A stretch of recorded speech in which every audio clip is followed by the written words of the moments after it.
everyone, and welcome to the craft studio.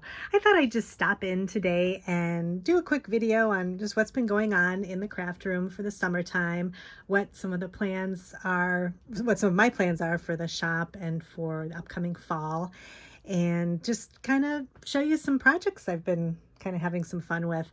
I did my most recent video on making masterboards, and I did one masterboard that I did a whole video on what I did here. I can show you this one if you remember. If you haven't seen it yet, definitely go over there. I do kind of a thought process type thing as I'm doing the video, and I end up making this, and this, I really like the way this turned out, but I didn't want the video to be too long, so I wanted to work on some more masterboards because I want to do another video cutting them apart and kind of showing how some ways to use them. So in the meantime, I've been working on some more. I'll show you this one first. I really like this one. These are some of my favorite colors. This ended up being kind of a more ladylike looking masterboard, so definitely something I like to make journals that are like this, so this will be good for that, making journal cards and maybe some tags out of this particular one.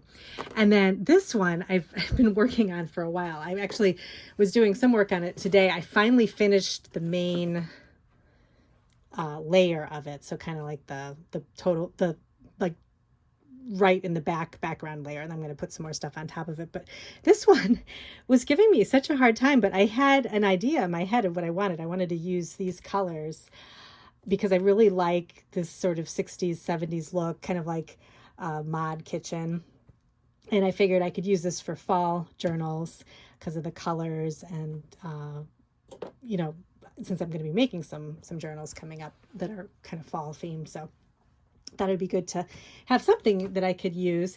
But I was having the hardest time putting the papers together. I couldn't get things to kind of match up, which I was bad at first, but then actually I started thinking about it, and that's the whole point of working on these things. It kind of helps your brain put colors together and try out different things, and makes your brain work to be creative too. And I think that's part of, you know, being creative in general, is just kind of exercising your brain and, you know, trying things. Maybe they don't work so well. You walk away and come back. I walked away from this a couple of times and came back to it, and I was able to finally finish the background. And I think this looks pretty good. I'm going to add there's some like open seams and things like that. I'm going to add some more layers on top of this, but this is kind of where I am right now. And I actually like it. I think the key when you're doing the masterboards is to kind of have two of the same pattern opposite each other. That always helps to kind of help your eye move.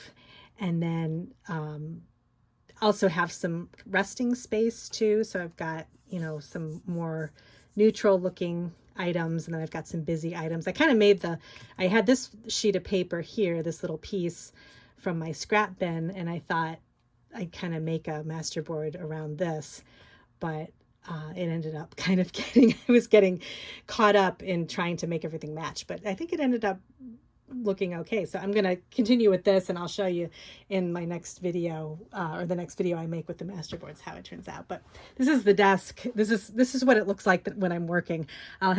Sometimes I'll have photos on my Instagram, and everything's cleaned up and neat looking, but this is really how I work. I have to have everything right in front of me.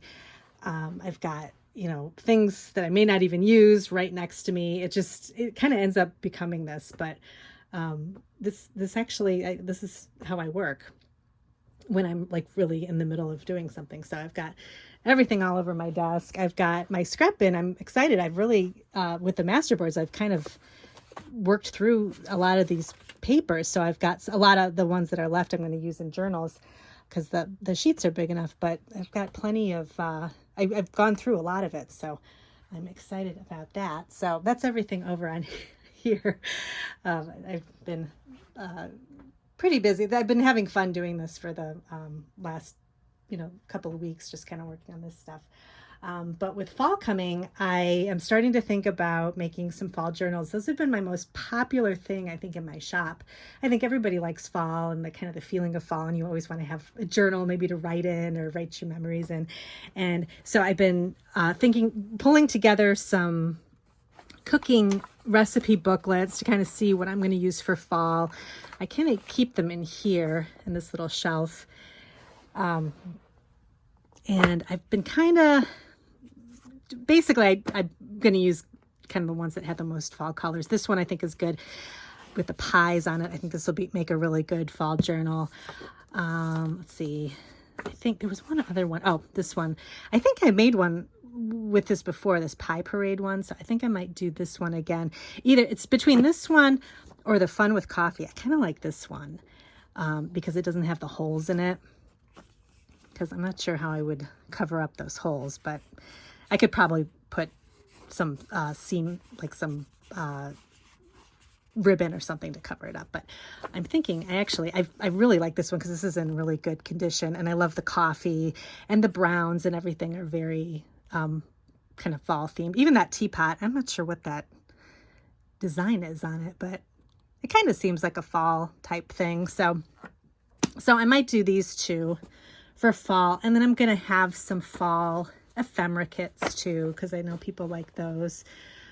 So I'm gonna start working on those. I was also thinking of some other ephemera kits I might work on too. I used to have some game piece ephemera kits. I do have playing card ones that are still in the shop, but I do have a lot of games and things, and I thought it might be fun to kind of put some game pieces together. And I've gotten a lot of new games since I first had the kit, so I might try to pull some of those together. And then so those are kind of some things I was thinking about. Maybe some more cooking themed things too, like with cooking pages and stuff, just kind of all in one little kit. So I'm thinking about that. I've got these papers out here just getting ready to start journal making. I figure rather than having to pull everything out, again, I had these out for another kit that I was making, but instead of having to pull them out again, I just left them in a pile. And these are all my main papers that I use for creating journal pages. But I use a lot of kind of business type paper first. I'll show you that. I don't know. This just came in a big paper pad. I forget where I got this. I think on eBay. So it's some sort of a ledger type pad. I'm not sure, but it's perfect because I have so much of it, and it's got all these great kind of edges on it, vintage edges. It looks like I put what is that, vintage photo from Tim Holtz on it. So I got a lot of these pages. Any kind of payroll book, if you can find that. I found a couple of really great payroll books just on my kind of thrifting journeys. So they have a lot of great lines on them. Good colors too. This one is green, but I've seen ones that are, just black lines. But the green's kind of fun. Random paper like this with numbers on it or lines. That's always nice. And I like this because it's got the pink lines on it too. So it's just something a little bit more interesting. Books for keeping track of things. Like this is a greeting card. This is a greeting card tracker. Again, it's got the lines on it. And so when I look for things with lines, it's for, just writing journaling and stuff. I always think that's always good. What else do I have? More ledger paper. Different size ledger is always good to have. Small, large, because you like to have different sizes of papers in your journals. Unless you're making, like some people like to make the journals with just every page is the same size. But I usually kind of stagger it a little bit and have different sizes. It's always kind of fun to do that. This is another kind of expense ledger that I found. So that's always good to look for. This is that payroll book. And then what else? And then just basic ledger books. You can find these at a lot of different places. I just randomly, I think this was the first one I ever got. I found this at an antique store. And I'm still using it. It's got a lot of pages in it. But I like it because it has some writing in it, and then it also has some blank pages. So whatever you're in the mood for, if you want to have kind of the old-fashioned, writing, that's kind of nice. Or if you just want the blank pages. And I like this one because it's got pink lines on it. So any kind of colored lines always makes things a little bit more interesting. Just some more record books. Also, calendars are great too. Oh, this is another logbook. I found this one a while ago. This is a logbook for a ship, or like a cruise ship. So those have really great lines on them too. And then other types of, ledger paper. This is engineering paper. And then address books. That's also one I find a lot of address books and pages and things like that. So I've got that. And then, bridge scoring cards. A lot of people use these. You can put them on their side like this, and then you've got the lines going like that. Address books, again, lots of lines in them. I like this one because it's got, the font is kind of vintage. It's an old book, but also if you look for the writing inside is always kind of fun too, that you get that vintage look. This is another address book that I really like because it's got a picture of an old-fashioned phone on it. You can kind of see that. It's really light. And then it's got phone envelope for messages, and I don't know what that is up there. Some kind of I don't know what that is. That a stapler? It's hard to tell what that is. It's very light, but this is nice too because it's got all these lines. And the little tabs are fun too. Just some more kind of, tactile things to put in your journal. I love any kind of list making pages too. So like kitchen stuff. This was a little kitchen book I found. It's got like planner pages on it, and then just some little scrap paper for shopping lists. And then this one's a calendar. I've had this one for a while. This is from the 40s. It's got great places to write things too. And it's got the 1949 on it, which is always nice, the dates. So I don't know, just some ideas on what you can use for, or what you can look for when you're, shopping around for vintage things. Estate sales are also a great place. I found a lot of stuff at estate sales too. People keep a lot of, it's surprising the amount of stuff people keep. Their office supplies and things like that. You can find some really good stuff if you kind of look around at estate sales too. And I find too, it's funny, you go and a lot of people aren't looking for that kind of stuff. So there's a lot of it there, so you can kind of take your pick. But, so that's kind of, just a little aside on what I like to use in my journals. I took a trip to Michael's too. I haven't put this stuff away yet. I hadn't been there in so long, so I thought I'd kind of see what they had available. They don't have any more sort of like name brand things. It's all kind of the Recollections brand, which is fine. I mean, I actually ended up finding some interesting stuff. So I got I actually went in there to find more paper. I wanted to find just kind of some specialty paper because I have a lot of specialty paper here, like kind of embossed stuff and things that I know I got at Michael's and Hobby Lobby. So I thought I'd go back and kind of see what they had.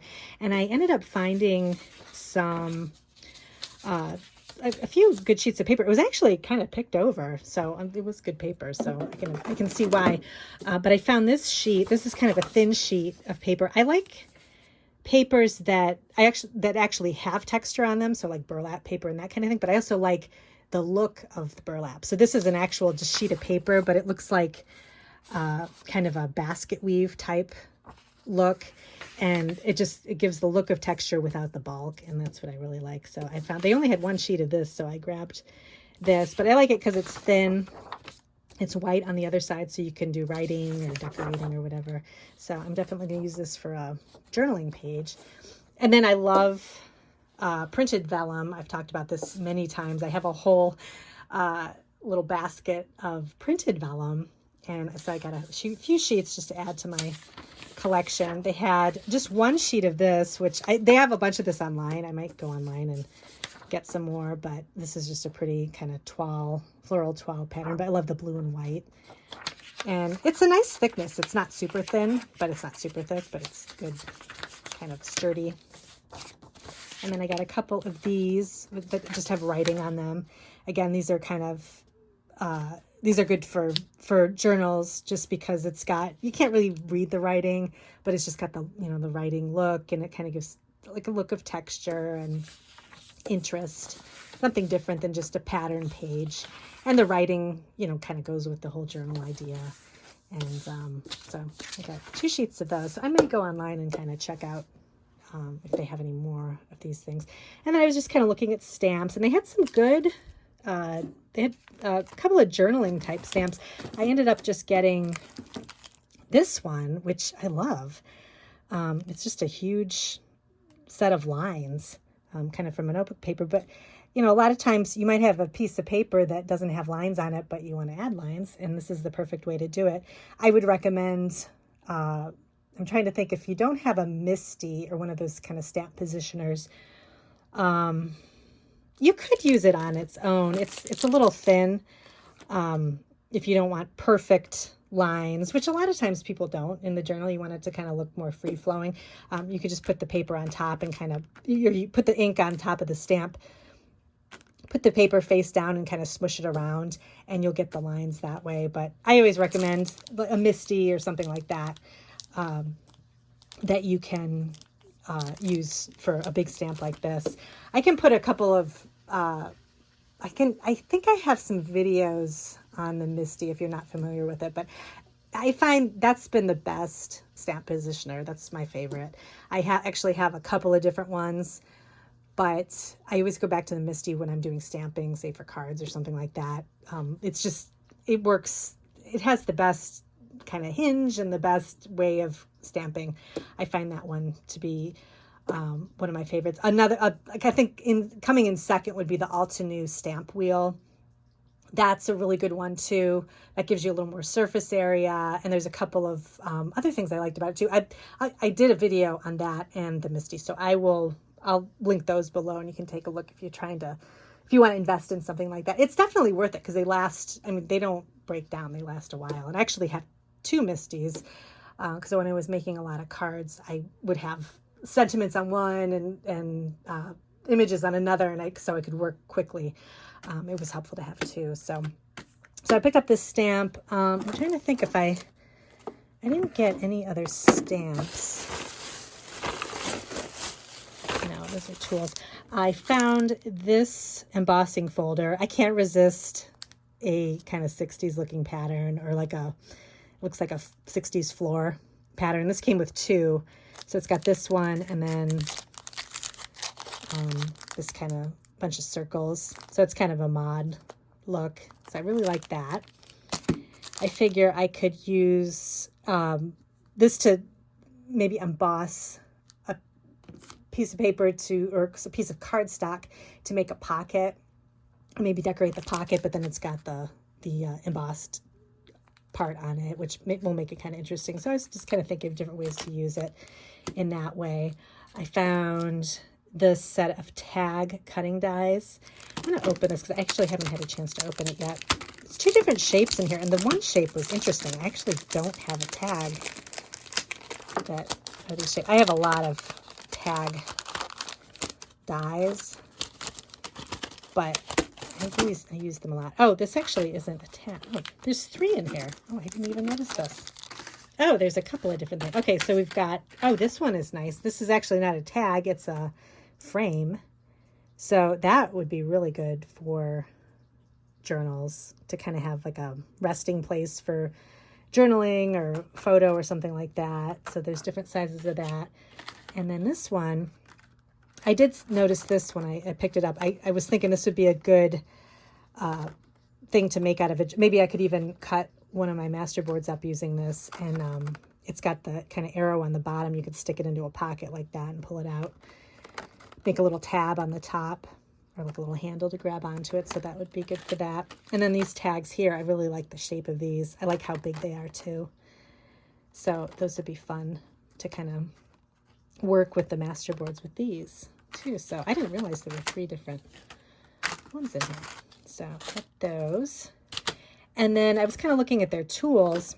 I have my blending brushes that have the handle on them, but I thought these were interesting because they don't have the handle and they're a little more wide. So I feel like you can get a more heavier inking background inking with these, because you can really get a good grip on them with the handled blending brushes. You're working with the handle and you're kind of, there's less pressure on it, which is good if you're looking for kind of a lighter background using inks. But I kind of like these because I love to do ink blending with stencils and just kind of creating backgrounds either on cards or in the journals. And so I thought these would be kind of interesting to try. So these are big ones, and then there's kind of a smaller version or medium size. So I got both of those. And then I got a couple other tools too. These, let's see. These brushes I thought would be handy for glue. They're nylon, and sometimes I just need a very tiny amount of glue on something. So I thought these little nylon bristles would be good, and they're smaller. I think they can be used for, yeah, they're multi-purpose nylon brushes for applying paint or medium to projects. So you could do paint, but I would probably use my regular paint brushes for paint. But these, I think, would definitely be good for glue or even paste. So different shapes, and of course the mint green handle is always nice for the craft room. And then these were kind of fun, silicone spatula set. They have different shapes. I liked this one in particular. It's kind of like a scallop. Let me try to put it close to the camera there. It's kind of a scallop shaped, and these are good for adding texture. Say you want to do like a collage or something and you want to use texture paste. You can run it through the texture paste, and it's silicone. It cleans up really well, and then you can get these interesting shapes running through your paste or whatever. Even thick paint I think would work well, like maybe acrylic paint or something. And then this is kind of like a brush type tip here. So I thought those were kind of interesting. I don't have any tools like that.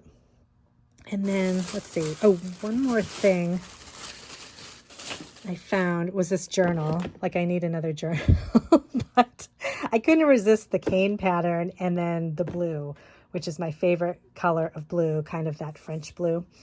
And it's just a lined journal. And I thought I could just use it. I could either, write down ideas in it, or, take the pages out and use the cover for something. I don't know. I just really liked this cane pattern, and I couldn't resist it. So I always use stuff like this for, jotting down ideas and things. So it's always fun to have a nice cover to go with it. So I picked that up. And so that was everything from Michael's. Oh, wait, one more thing I got. So this was new. I've never, see, they have a big ribbon section. And then in the bottom part of the ribbon section, you can buy ribbon by the yard and different types of yarn, or not yarn, but like trim and that kind of thing. And I found this trim that I thought was so pretty. It's like a little block print. That actually goes well with the journal. But I've got just 2 yards of this. I thought this would be fun to trim the edge of a journal just to give it some texture. It's kind of a crochet pattern. They had another color. I think that was more neutral looking, but I like this because of the mint and the blue and the pink. So I thought that would be pretty for a journal cover, or even the inside of a journal page or something. So I just got a little bit of this just to kind of try it out. But they had a lot of other styles. They had kind of lacy stuff and different types of trim. So I don't know. I thought I really like this though, because I also think if you're going to glue it, the glue will go on easier because there's a lot of solid parts to this. So it'd be easy to put some good nice holding glue on it, and it can decorate your journal. But so that's all of my Michael stuff. I'm trying to think of what else I have. I've got to put away my buttons from my vintage. I had a vintage video a while back where I went to I did a big kind of thrift store visit, and I've decided, so I've been keeping I have different places that I keep buttons, but in order to kind of keep track of what's vintage and what's not vintage, I have this particular little drawer set, and I love these sets of drawers because they're clear and they're usable anywhere in the house. So say I don't need this set of drawers anymore, I can move it up to the bathroom in the kitchen or something, and it can be used for something else. So that's my craft room has, you know, kind of plastic drawers and things like this that aren't so pretty, but they actually serve a purpose. So I do have a lot of this because it's easy to see things and kind of keep things organized in that way. But I also have a lot of, you know, fun baskets and, you know, things like that, you know, like that basket there, and just my fun little library drawers and stuff like that. But I do love these drawers for specific things like fabric and trim and that kind of thing. So I have this one for just vintage trim and buttons. So I know that what I'm looking at is actually vintage. So I've got this buttons down here. I have so many buttons in here now. And then I just found a bunch when I was thrifting. So I need to put these away, but I don't have any more room. So I'm actually thinking of taking the buttons that have the really good button cards on them and moving those over to, go over here. This was another fun find. My little baby doll basket that I found at an estate sale, which I just love. It's so cute. I love the colors. Right now I'm keeping this, what is this called? Tulle. I have tulle in here that I've actually, I have so much of it. I think I got this years ago. I think somebody was having a sale. I don't know if it was Hobby Lobby or what, but some of it's not open. I think I used the white for kind of some backing on some cluster embellishments, but I just bought all my favorite colors, but I just have them in this little layette thing. But I'm thinking of moving the buttons into here. That way I can keep all my good button cards, or the buttons that have the good button cards on them, in here, so then I can go through and find what I want to maybe use the button cards for pockets or things like that. So long explanation, but anyway, I think that's what I'm going to do. And then I'm going to find another spot for these. I don't even know. I might put these in storage because I don't even use this. Or I might actually I have some room up on the very top shelf of my utility shelves. So I might just put these up there. I'll know where to find them, but I don't use this stuff that much. So I think I might do that, and then that way I can have more room to put the buttons in here, and then I'll be all set. I think that's pretty much everything. I'm trying to think of what else. I've just been really having a lot of fun working on my master boards and just kind of making collages and things like that. Like I said, it's really been helping me keep my creativity flowing and just kind of, you know, making things for the sake of making it and kind of practicing putting colors together. This was a challenge, but I'm happy that I'm kind of in the home stretch with it. And I'm definitely going to be able to use this for something fun. So I think I'm going to add some of these fun I've got some kind of little embellishments that are color coordinated with that. Like I think these flowers are pretty. This is from, I think it's called like it's Groovy, the scrapbooking kit that's called Groovy or something. So I think these will look really cute. Kind of intermingling them in on here, covering up the seams and that kind of thing. So I'm going to do that. And so I'm just going to keep working on this. I'm going to be I'll make another video cutting these apart. And then I'm going to start working on my journals, and I'll kind of give you updates and on Instagram, and I'll kind of meet back here and talk about the progress I've been making on those, and hopefully those will be ready to go for the fall season. I can't believe it's going to be fall soon. So I think, where was I heard someplace, I think on the news or something, they said it's like 5 months till Christmas Eve, which really makes you think about how like fast time goes. It's kind of funny, but anyway, I hope you're having fun doing whatever makes you feel creative. And I thank you for joining me today, and I'll see you in my next video.